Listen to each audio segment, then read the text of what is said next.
While it has garnered a justified reputation for being a cesspit of humanity, I have to give credit to Twitter of all things for inspiring this video. By the standards of the average human being, I have an encyclopedic knowledge of DOS gaming, having spent the past few years playing 4 to 5 DOS games a week, and I still know about half as much as my regular subscribers. There's something I've discovered in that time that many of you will already be keenly aware of because I've harped on about it so much. There are hundreds of classic DOS games out there, and that's far more than most people realise ever existed. I'm 2 years into a 20 to 30 year series called the Random DOS Game Show, and games for this venerable old system continue to surprise me. Whether it's some classic board game or arcade conversion or a strategy title I never knew existed, it's fantastic being able to sample all these titles and let you know just how good they are. Which is why it annoys me when I have to go back to that cesspit site and discover that according to Twitter, only 25 to 50 DOS games are ever worth mentioning. Usually with a disingenuous question tagline. Does anyone remember Doom? No, we've all clearly forgotten, sorry. I know, you get more engagement if you stick to the tried and trusted names that everyone has played before. Oh hey, I remember that game, I get it. It happens to me too every time I post anything remotely related to Doom and get thousands of views. I even posted sarcastically on Twitter and got more likes and engagement than ever before. That was embarrassing. Now, not every DOS enthusiast is like this. There are notable exceptions, but they're the minority. And quite frankly, it only serves to reinforce what the marketing departments already did back in the day. And that's awful because we now live in a world where the entire DOS gaming landscape has opened up. And we can pick and choose anything we want to sample instead of being limited to mail ordering or big box purchases of select titles in stores.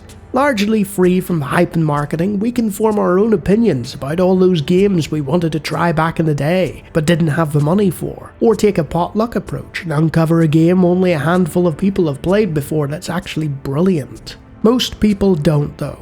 And that perpetuates the myth that DOS was some early teething period for PC gaming that produced a clutch of games that are playable but outdated. Rather than exploring new games, the majority of DOS gaming fans are happy to just play the same handful of titles on rotation. Assuming they're even playing them at all, that is. I suspect a lot of them are on some kind of nostalgia trip and spend more time talking about the gaming they used to do than actually, gaming. The majority of people playing these sort of games are in their 30s to 60s now, and have jobs and obligations and other time sinks like endlessly mowing lawns or attending car boot sales to purchase custom painted stones with bees on them. That leaves less time for gaming, and when they do play an old game, they want one they know and can just sink into, rather than having to learn something new. Speaking of which, it becomes harder to learn something new as you get older too, so they're fighting that as well. Again, I'm not talking about my fine subscribers, as the main reason most of you are here is because of the weird and wonderful DOS games that don't get covered everywhere else. On top of the foibles of life and age, an altogether too human failing has caused this selective gaming. And it's not exclusive to gaming either. The brain can only retain so much information that can be readily recalled.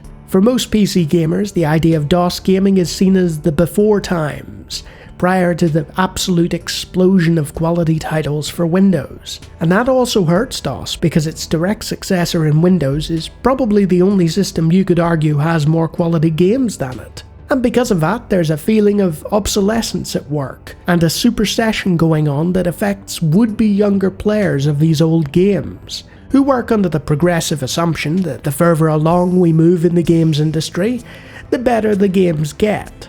It's a social thing too. With so many people claiming to be YouTubers, but who are actually paid marketers promoting the latest games, especially in the multiplayer arena, fostering that fear of missing out the newest and greatest thing because you're stuck playing some old game from the past. And who would want to do that, right? Unless the older game was better, which it was, and still is, but they'll never know that, because they've been recommended the same 25 DOS games over and over again as the exceptions rather than the rule.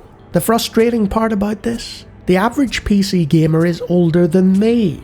It's not like the gaming landscape is exclusively filled with over-caffeinated zoomers with terrible haircuts. So if you're a relatively unknown DOS game that's actually good but never got its time in the spotlight, you're fighting the damage the market saturation did to your sales back in the 80s or 90s, the explosion of not just Windows but console and mobile gaming as alternatives, to the point when people think of retro they picture a SNES, the perception of your era of gaming as obsolete, and the continued veneration and pushing of a select group that you're not part of. And that's not even mentioning that emulation of DOS is still more difficult for the average person than most console games, or that the rights holders to your game decided not to publish your title in a convenient place on a digital storefront for people to chance across. Good grief, that's a lot of barriers to getting noticed by the gaming public in the 2020s. Alright Lonnie, you've detailed the problem. Why do you care so much about it? Well, the very struggles that these obscure old games face are similar in nature to the ones my own channel faces. All these older players like what they know and know what they like, which is why hardware channels have millions of subscribers,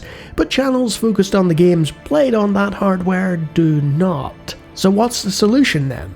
For the games, not for the channel. We need to go beyond emulation, beyond period hardware and beyond FPGA. For those old titles to gain a new audience, they need a technological overhaul that includes higher resolution support, better frame rates, pixel-perfect upscaling, and hardware mouse acceleration. Now, whether that's through source ports or recompiled executables or some other method entirely, is for people with more programming expertise than me to determine. Why? Because those are the only things that are objectively better about this new era of gaming than the past. And when that playing field is leveled, you'll see that the older titles have this thing called fun, that they tend to provide more of when the technological restrictions are removed. ScumVM is probably the most popular and effective example of this, an interpreter rather than an emulator that allows for game engine recreation. It has expanded beyond its original scope and has gradually included more and more games, shining a spotlight on titles that were previously lost or allowing more well-known ones to return to digital marketplaces, like Blade Runner. Someone needs to take that to another level with the entire DOS ecosystem, but it's a massive undertaking with little to no financial reward, and therein lies the problem. Most of the games people want source ports or remakes of already have them, and those that don't, very few interested parties want to make them because they're too obscure.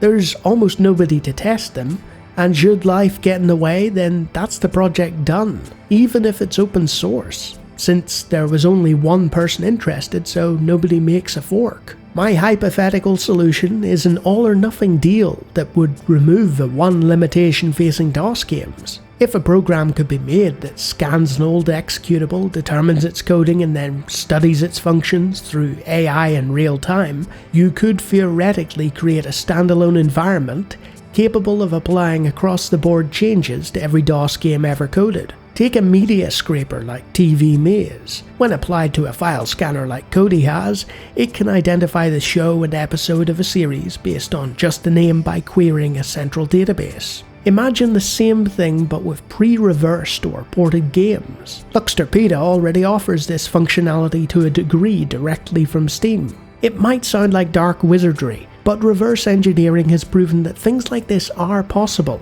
and if all the reverse engineering grunt work was done beforehand and all you had to do was let the system know what game you wanted to play, yeah, it'd be pretty neat. Will it ever happen? Chances are slim to nil currently, with most people happy with the large number of options available already to run DOS games. But never say never. It's a monumental task, and one I've floated several times in comment sections and videos over the years. With more people coding than ever before, and things getting more and more streamlined as the years pass, who knows? Until that day comes, you can continue scrolling through Twitter and reading how great XCOM, Duke Nukem 3D, and Wing Commander are. You ever hear of a game called Doom?